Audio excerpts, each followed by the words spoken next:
Salam saudara-saudara kasih dalam nama Tuhan Yesus. Yang menjadi renungan hari ini adalah untuk membuat kita sukacita, saudara. Ada kabar baik yang akan saya sampaikan dalam firman Tuhan, yaitu berjudul, temanya adalah damai sejahtera di hati. Adapun landasan firman Tuhan yang saya ambil terdapat dalam Kolose 3 ayatnya yang ke-15. Kolose 3 ayatnya yang ke-15 saya akan bacakan. Hendaklah damai sejahtera Kristus memerintah dalam hatimu, karena untuk itulah kamu telah dipanggil menjadi satu tubuh, dan bersyukurlah. Saudara yang kasih dalam nama Tuhan Yesus Kristus, renungan ini sangat luar biasa.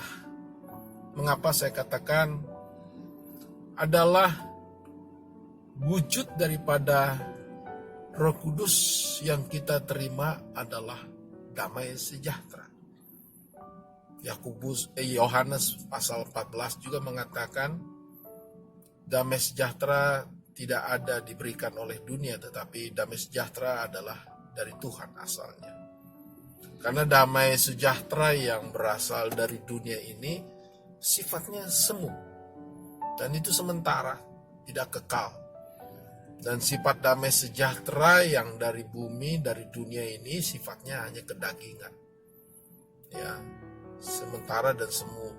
Ya, jika ada suasana yang kondusif, ya, ada yang menyenangkan, timbullah damai sejahtera.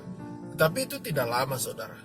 Tapi damai sejahtera daripada Tuhan berbeda dengan damai sejahtera yang dari dunia ini. Mengapa saya katakan? Karena ini sifatnya kekal dan sangat signifikan dengan apa yang kebahagiaan diberikan oleh dunia. Kalau kita mendapat kesehatan, mendapat rezeki, ya, hidup dengan harmonis satu sama lain, ya, itu mungkin bisa bahagia dan damai sejahtera ada dalam kehidupan kita. Tetapi jika kita mengalami masalah, jika kita mengalami pergulatan hidup, apa yang kita alami? Apakah kita punya damai sejahtera? Tentu jawabnya tidak. Kenapa? Karena kebanyakan orang kalau sudah tidak punya uang, banyak hutang, apalagi masalah seperti sekarang ini, suasana yang sangat tidak kondusif, hidup yang terhimpit, hidup penuh ketakutan, ya. Apa yang dimiliki damai sejahtera itu? Tentunya orang dunia bilang begini, gimana mau dapat damai sejahtera Pak Pendeta? Orang hidup sekarang sedang dihimpit, hidup begitu susah. Apa yang mau kita damai dan sejahtera? Saudara yang kasih dalam nama Yesus, mengapa saya sampaikan renungan ini? Ini penting membuat kita tetap damai sejahtera. Kan damai sejahtera itu tidak ada yang kekal kalau bukan dari Tuhan. Makanya tadi dikatakan firman Tuhan, hendaklah damai sejahtera Kristus. Nah, hendaklah damai sejahtera Kristus, yaitu yang milik Tuhan. Ya, Roh Kudus memberikan damai sejahtera. Yohanes 14, Anda boleh baca 26, 27, 28, 29, baca. Bagaimana damai sejahtera sehingga saudara tidak takut terhadap dunia. Damai sejahtera itu daripada Tuhan. Damai sejahtera itu bukan ditentukan oleh keadaan situasi lingkungan atau kondisi materi, kondisi secara fisik, ya, atau kondisi yang menyenangkan. Tidak. Damai sejahtera jika Anda dalam keadaan sulit bagaimanapun, ya, dalam kondisi yang terhimpit bagaimanapun, Anda tetap punya damai sejahtera. Saya saksikan sebelum saya lanjutkan renungan ini. Bagaimana saya dulu, waktu saya bekerja, ya, waktu saya masih bekerja di pemerintahan, uang gaji saya besar, fasilitas saya banyak, tapi saya nggak merasakan damai sejahtera, saudara. Tetapi waktu saya mengikuti panggilan Tuhan, masuk seminari, sekolah teologi, ya, keadaan ekonomi yang ya karena tidak punya gaji lagi, ya, kita merintis dari nol kembali, ya, keadaan yang terhimpit, dibully, difitnah, dikucilkan dari komunitas manapun. Disitulah muncul damai sejahtera. Dan saya sama istri dan anak-anak tetap damai. Tidak terjadi peperangan, tidak ada terjadi keributan, ya, tidak saling menyalahkan.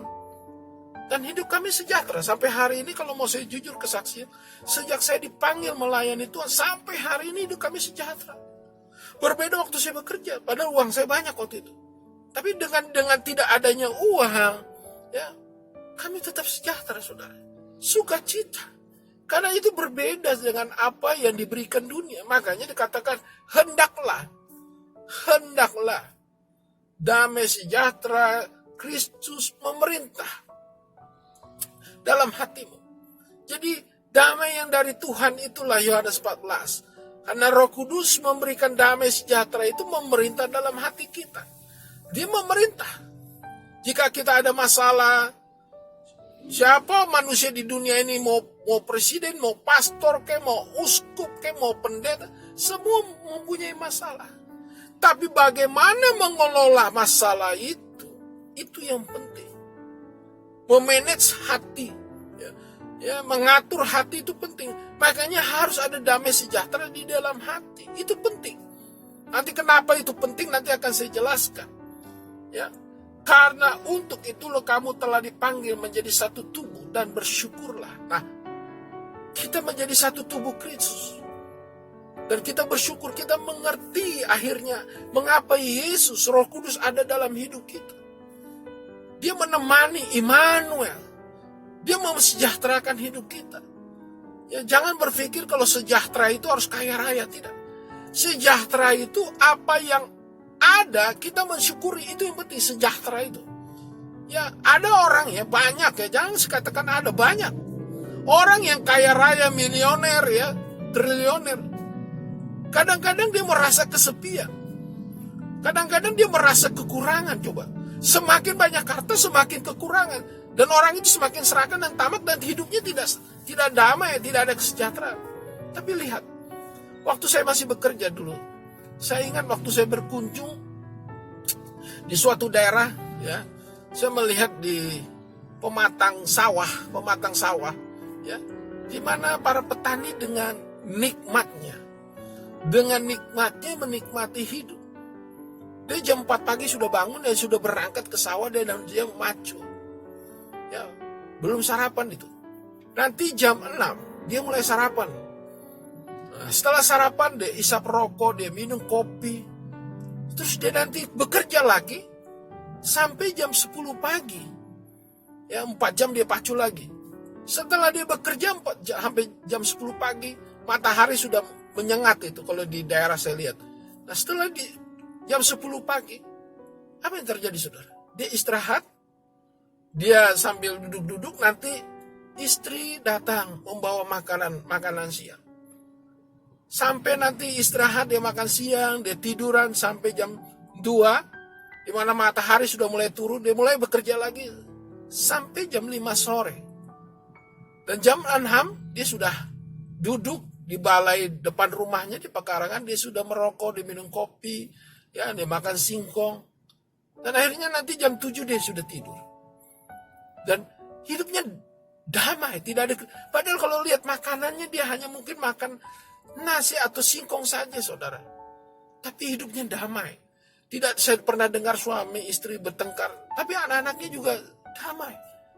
Kadang-kadang kita menentukan kata damai sejahtera itu kalau kita memiliki sesuatu. Itu dunia, saudara. Tapi sudah damai sejahtera dari Tuhan itu, Kristus itu.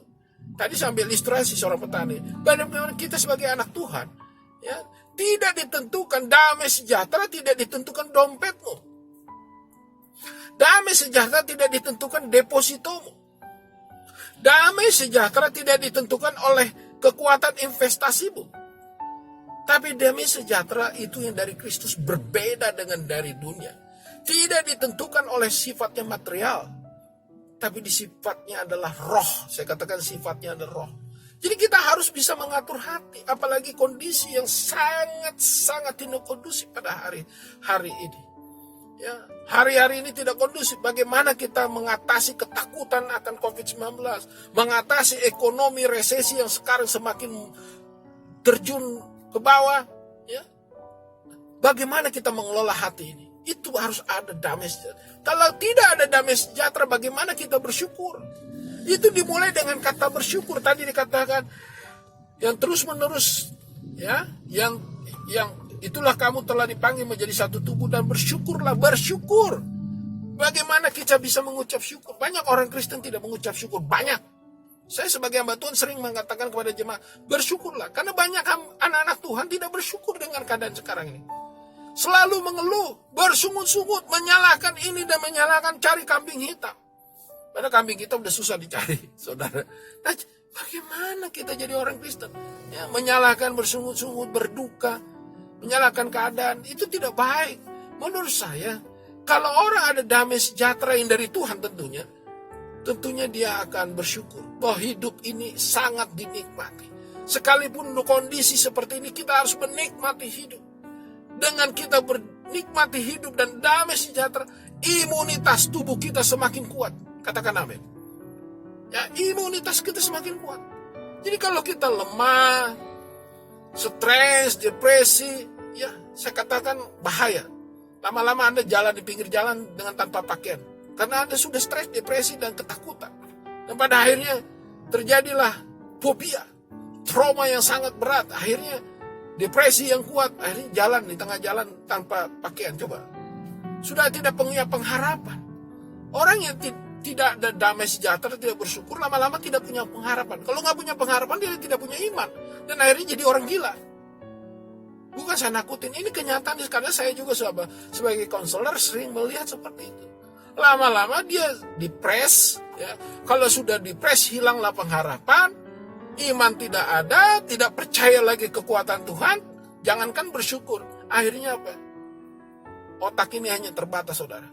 Kemampuan berpikir ini terbatas. Kalau iman sudah tidak ada, kemampuan berpikir tidak ada, akhirnya orang ini akan jadi gila. Ya, saya sering mengalami melihat orang-orang anak-anak Tuhan yang tadinya itu stres, depresi, akhirnya kayak orang seperti itu. Ya, kadang di rumah kayak robot, sudah nggak bisa melakukan apa-apa. Diam saja, diajak ngomong pun diam. Ya, nggak ada ekspresi muka. Ya, ini bahaya. Makanya diperlukan damai sejahtera. Yang pertama untuk punya rasa syukur, menikmati hidup. Nah, itu dia. Kalau ada damai sejahtera, kita ada menikmati hidup, bersyukur. Yang kedua, kenapa harus punya damai sejahtera? Karena kita ini hidup bukan sendiri, saudara. Kita hidup harus bisa berdamai dengan lingkungan kita. Harus bisa berdamai dengan sesama kita. Nah, itu kalau orang damai sejahtera pada ada Kristus, ya saudara. Sekalipun orang menghimpit kita, menghina, membuli kita nggak sakit hati. Kita nggak kecewa sama dia. Kita nggak marah sama dia. Malah kita biarkan saja. Karena dia tidak tahu apa yang dia lakukan. Itu saja. Kalau orang membuli saya, orang menghina saya nggak sakit hati kepada dia. Karena saya tahu. Karena bukan dia yang melakukan, tapi iblis yang mengikat dia. Kalau kita tahu itu, kita damai. Kita nggak perlu lagi sakit hati. Ya, sekalipun orang itu membenci saya, memarahi saya, mengancam saya, jangan berpikir, oh Bapak Pendeta ini nggak aman-aman saja. Enggak. Saya pernah diancam dibunuh. Saya pernah dibawakan pistol seperti ini. Ya, tapi saya mengampuni, sudah. Memang saya marah pada saat itu, marah dengan kelakuannya yang tidak benar. Tetapi setelah itu saya minta ampun sama Tuhan dan saya mengampuni dia, ya sudah. Karena dia yang dia lakukan dia tidak tahu, karena saya tahu dia iblis sudah mengikat dia. Karena ada iblis yang mengikat dia, sehingga saya tidak panas hati sudah. Setelah panas sebentar sudah, habis itu saya sehari sudah. Besoknya saya nggak panas hati sudah, biarkan saja. Karena dia tidak tahu apa yang dia lakukan sudah. Jadi saudara, ada damai, ya. Ya kalau saya tidak punya damai sejahtera daripada Kristus, waduh, saya bisa panggil pengacara, saya bisa panggil penegak hukum untuk menyelesaikan perkara saya. Wah, saya tidak mau seperti itu. Akhirnya nanti butuh panjang, akhirnya dendam, emosi, ya, akhirnya jadi sakit. Lebih kita punya damai sejahtera. Jadi yang kedua tadi, yang pertama tadi kita bisa bersyukur dengan keadaan menikmati hidup. Yang kedua adalah tadi kata, karena kita punya lingkungan, saudara. Kita jadi lingkungan karena kita punya sesama. Minimal dalam keluarga. Suami istri tidak ada pertengkaran. Ya. Suami istri tidak terjadi bentrok. Kalaupun kita punya perbedaan paham, budaya, ya karena suami istri kan berbeda latar belakang tentunya.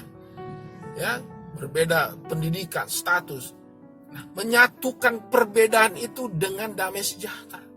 Kalau tidak ada penyatuan perbedaan itu, apa yang terjadi? Perceraian, saya katakan.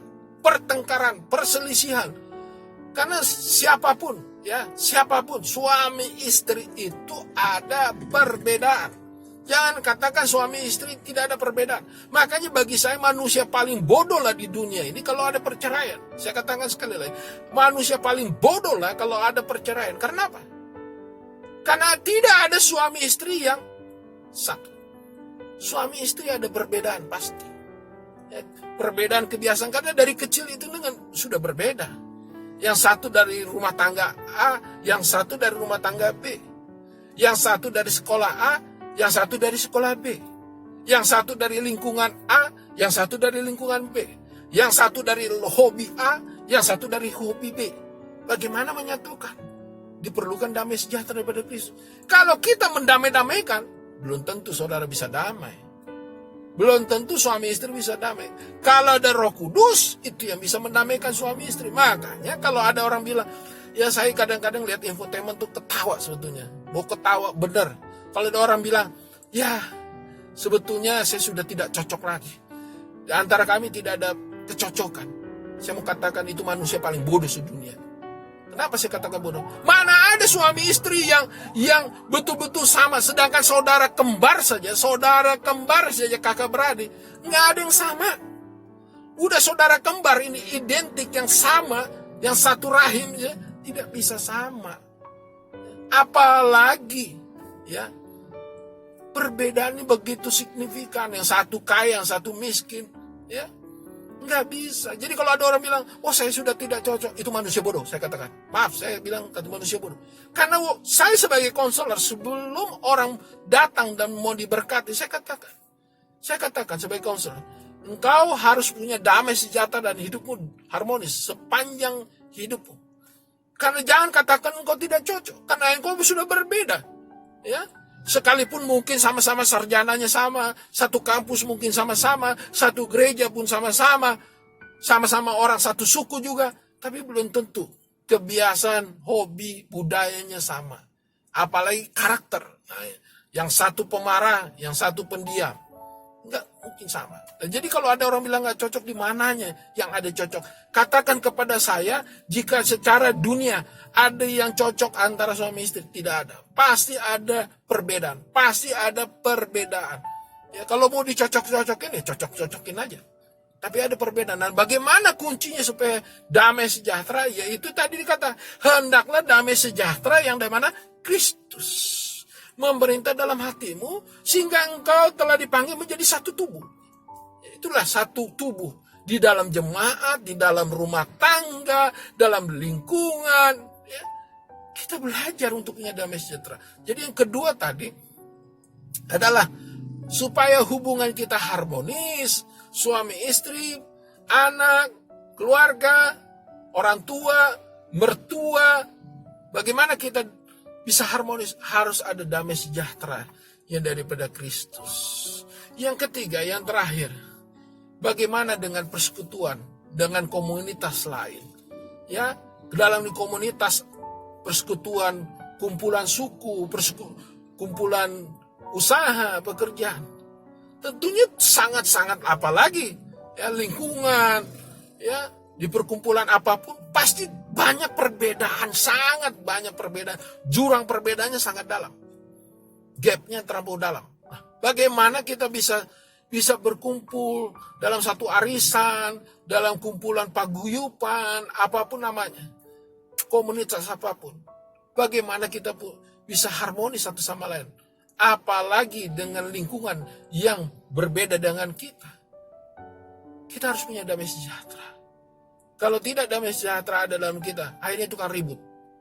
Contoh, kalau ini contoh nih, maaf ya, seorang hamba Tuhan di tengah lingkungan para hamba Tuhan juga. Ini jujur, seorang hamba Tuhan saya kata, di tengah lingkungan hamba Tuhan lagi rapat sinode misalnya, rapat sinode, itu kan sudah berbeda-beda pandangan, walaupun satu sinode, satu sekolah, satu doktrin, itu pun bisa terjadi keributan, saudara. Kalau tidak ada damai sejahtera dalam Kristus, karena masing-masing punya ambisi. Saya mau jadi ketua, saya mau jadi sekretaris, saya mau jadi bendahara. Kalau saya tidak jadi ketua, jadi sekretaris, ayo kita perang. Nah ini kan repot. Kita reformasi. Nah ini kan repot. Seperti inilah tidak membawa damai sejahtera. Akhirnya apa? Terjadi keributan, pertengkaran. Itu yang ketiga. Dalam sikap komunitas kita harus ada damai sejahtera. Begitu jalan kumpulan arisan. Kumpulan arisan dari satu kakek misalnya, satu nenek misalnya. Bisa terjadi keributan kalau tidak ada damai sejahtera. Yang satu pengen dihargai karena paling tua. Yang satu karena pengen dihargai karena dari segi pangkat, jabatan, ekonomi. Susah kan? Yang satu ingin merendahkan yang lain. Tidak saling menghargai, ingin dihargai terus. Akhirnya apa? Tidak ada damai sejahtera, akhirnya ribut. Perlu damai sejahtera. Ini perlu untuk mengelola hati. Itu yang ketiga. Yang keempat, yang terakhir. Bagaimana kita damai sejahtera? Kita mau menginjili, mau jadi terang, mau jadi garam bagi banyak orang. Tentunya kita bukan hanya pandai bicara Alkitab, bukan pandai bicara kabar baik, tapi kita membawakan kabar baik karena ada damai sejahtera. Saya sering mengalami melayani itu tidak harus bawa Alkitab. Saya katakan sering dan sangat sering saya tidak bawa Alkitab. Ya contoh ini contoh kecil saja, contoh yang kecil. Ya, kalau kita melayani menginjili pada tukang buah misalnya, pedagang-pedagang, gimana Pak kabarnya, sehat, bagaimana jualannya, usahanya, ada untung, pasti ada omongan, ada sambutan daripada kita apa yang kita bicarakan. Nah kalau sudah terjadi komunikasi, terjadilah damai sejahtera, ada keakraban, akhirnya kita bisa melayani. Bagaimana Pak? Kalau begitu kita mulai doakan dengan cara saya, kepercayaan saya. Oh silakan, itu sering saya lakukan dulu. Ya, sering saya lakukan. Akhirnya saya doakan. Gimana rasanya Pak? Oh ya, syukurlah kalau didoakan. Mudah-mudahan jualan saya atau usaha saya lancar ya Pak ya. Ya kita doakan supaya lancar. Kita datang seminggu lagi atau 2 minggu lagi. Ya, kita lihat sudah mulai. Kita datang, bagaimana Pak? Jualannya sudah mulai lancar. Puji Tuhan. Alhamdulillah katanya. Ya syukurlah. Syukurlah katanya. Ya syukurlah. Ya kita merasa tenang, ada damai sejahtera. Sehingga antara dia dengan kita kan terjadi keharmonisan, kerukunan. Dan mereka menilai, kok baik ya orang Kristen itu mau mendoakan saya. Padahal saya nggak ngasih apa-apa. Nah, saya nggak terbeban. Tapi dia mau terbeban untuk saya.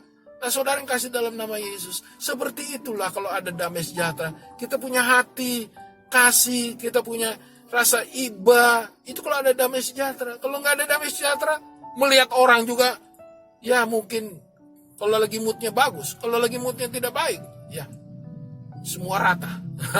Saudara yang kasih dalam nama Yesus, itulah yang saya sampaikan. Hendaklah damai sejahtera memerintah dalam hatimu. Sudah ada 4 poin. Kiranya Tuhan memberkati kita dan kita hiduplah damai sejahtera. Tuhan Yesus memberkati kita. Amin.